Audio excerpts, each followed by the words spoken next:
We will be back at Cardinals training camp tomorrow for our final day of broadcasting out there. We'll be there from 2 until 6 or right after the D-backs wrap up their series against the Cleveland Guardians. The news of the day today from the Cardinals came from Jonathan Gannon about an hour and a half ago, in which he announced that we will not see Kyler Murray at all during the preseason. He's not going to play.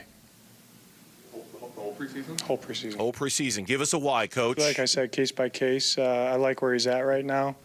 I like how the offense is operating. And I think he will get done everything that he needs to get done to be the best version of himself on opening day. Surprised? Probably a little bit. Okay. I mean, probably a little. I don't know how big of a deal it is. I think the most important thing is to come out healthy. I think that's number one. You don't want your quarterback getting injured. I mean, I was reading something today. Jordan Love will play in the preseason opener for the Packers. Here's a guy that, one of the best young quarterbacks in the league. And he is going to play in the opener. Matt LaFleur announced it, that most of the starters are going to be played. There's a different approach from different coaches. Now, Aaron Rodgers didn't play in the preseason during most of his time in Green Bay at the end. He didn't play in the preseason, but they're going to have Jordan Love play in the preseason. What does it mean? I don't know. I think, number one, you want to have him come out healthy. Can it be said that a little more reps would help him in the preseason? Probably. I think that it probably would, but I don't know for sure, and I think that they would rather have him healthy than anything else. Yeah, and that's maybe where, frankly, I see the logic in not letting him play, because I don't think the preseason reps would help very much. I think he would get so few. If somebody had asked me yesterday, this morning, I can't remember how much I thought Kyler was going to play, and this was before Gannon announced the news, and I said, I don't think you'll see him at all in preseason game 1. I think best case scenario, you'll see him for a quarter in preseason game 2, and you won't see him at all in preseason game 3. Would he have done enough in preseason game 2, if he plays just a quarter, to have made it worth it? A phrase that I've really taken to saying the last couple of years, is the juice worth the squeeze? Is the juice worth the squeeze of having Kyler out there for a series or a quarter in one preseason game? I tend to think the answer is no, that you're going to run such a vanilla offense. You're really not going to get into your stuff. You're not going to show anybody anything about what you want to do. I just don't know if the reward of having him play is worth what minimal risk there might be of having him out there playing around. So for me, I'm fine with him not playing. Don't play. It's fine.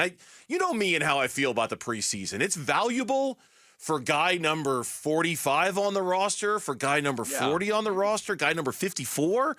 But guy number 1, guy number 2, don't bother, man. Don't even bother playing. You could look all over. I mean, Jaden Daniels to start the preseason opener. Panthers plan to not use Bryce Young at the start of the preseason. Daniel Jones wants to play in Giants preseason games. Patriots to play all 4 quarterbacks in the preseason. Deshaun Watson will not play in the first preseason game.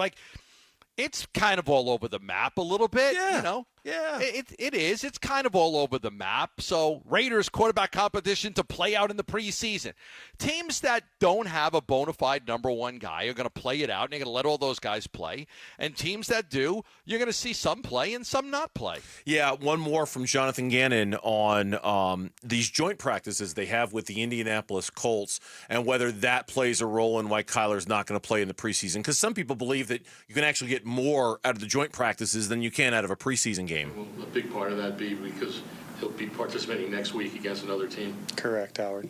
Okay, so short answer, there was not a lot of depth from Jonathan Gannon on this subject.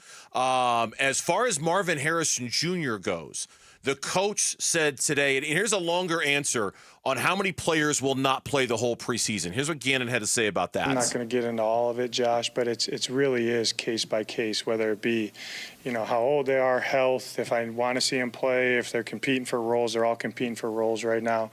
How it relates to fourth down. There's a lot that goes into it. So I know, probably that depth chart came out, and you guys are looking at that, analyzing that. I wouldn't be too worried about that depth chart until Buffalo, truthfully. I'm being honest with you guys.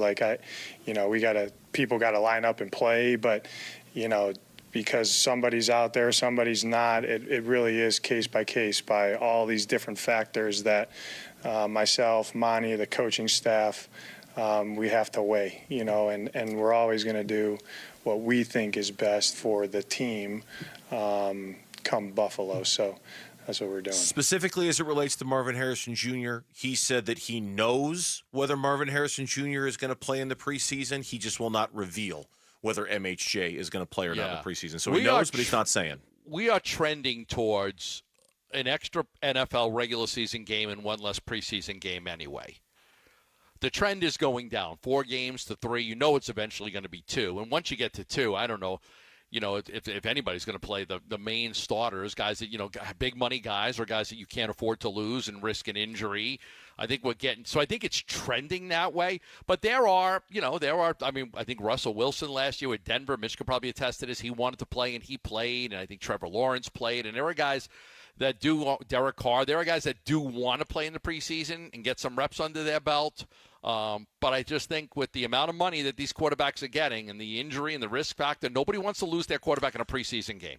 Regular season game, you could live with it, but you don't want to be that coach that had your guy out there in a preseason game and your guy gets injured for the year. Yeah, it's my bad. I didn't mean to cut you off. If you're wondering, if you're listening to our show and you're wondering, well, how did Kyler take the news that he wouldn't be playing? Somebody asked Gannon that question today, and he gave a very brief answer. He understood. And that was that. That was pretty much all he said. Real quick, because it's happening in the NFL. We mistakenly played the breaking news sounder yesterday about a Brandon. You got duped. I got duped by a fake account, but it turns out it may end up being right eventually at some point, because now the latest and the verified story coming out of San Francisco by multiple credible reporters and not some fake account that duped me yesterday was that the San Francisco 49ers have indeed given Brandon Aiyuk permission to seek a trade and may in fact have the bones of a trade ready to go with New England or with Cleveland. He just has to figure out whether he'll agree to the terms of a contract with either Cleveland or the New England Patriots. Reportedly, it'd be Kendrick Bourne coming back and draft picks from New England, and it would be Amari Cooper coming back from the Cleveland Browns if it's a deal with Cleveland. Is still a really, really good player. A really good player. He had 1,250 yards last year in 17 games.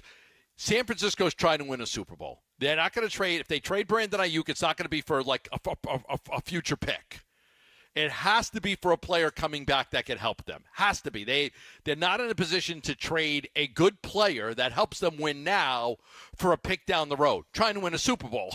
Be like the Suns trying to trading Kevin Durant now. It's like, you're not going to do that. We've talked about that with the Suns. Like, you're trying to win. You're not going to move a player out that can help you win. I think that's the position the 49ers are in. The Steelers, according to ESPN, their talk stalled as of last night, but the two teams re-engaged in trade discussions, so the Steelers might be back in. ESPN is also reporting the Patriots are willing to make Brandon Aiyuk one of the top 5 highest paid wide receivers in the NFL. So it sounds like at least the Patriots and the Browns have trades that the 49ers would approve of, and now it's kind of on, and I don't know whether the Steelers are counting that category or not. Now it's up to Aiyuk to decide whether he would sign long-term with those teams. So we'll keep an eye on that and see if he gets moves. Who they could get from Pittsburgh. Like, they got the Pickens kid's a good player, but I wonder who they could get from the Steelers that would be able to help them. That helps them win right now. Because they don't have great receivers. Just the Pickens kid's pretty good, but they don't have much else. No doubt. You're so right about the 49ers. They're not going to just take future draft picks for this guy. They're trying to win a Super Bowl.